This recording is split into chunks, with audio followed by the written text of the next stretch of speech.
You might get very angry listening to this episode. Science pushes boundaries to understand the mind, but not every boundary should be crossed. At what point does curiosity cross the red line of ethics? Today, we're stepping into one of the most controversial experiments in human history.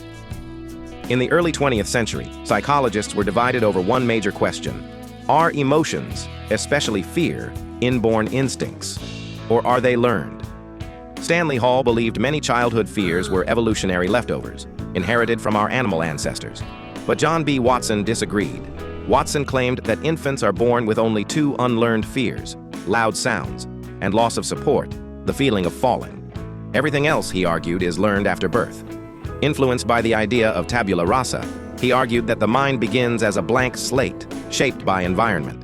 He famously declared, "Give me a dozen healthy infants, and I'll guarantee to train any one of them to become any type of specialist I select: doctor, lawyer, artist, even beggar man or thief."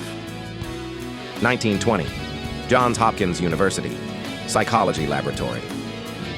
John B. Watson and his assistant, Rosalie Rayner, and we will come back to her later, had a question.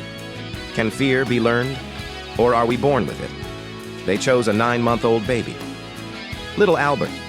At first, he showed no fear. He played happily with a white rat, a rabbit, a dog, cotton, even strange masks. So Watson tried something. Inspired by Pavlov's dog experiment, he paired the white rat with a sudden loud noise, striking a metal bar behind Albert's head. Poor little baby cried. They repeated it. Soon, Albert began to cry at the sight of the rat, even without the sound. The fear had been conditioned. But would it spread? This is called stimulus generalization. If he fears the white rat, will he fear similar objects?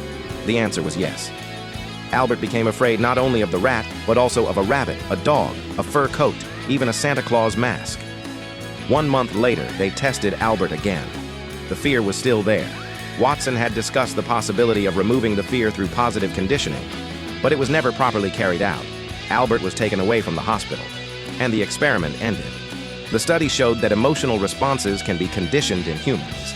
It demonstrated that fear can spread beyond its original trigger, and it helped shape the development of behaviorism in psychology.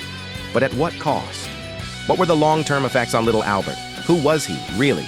And what happened to him later? We'll explore that in the next episode.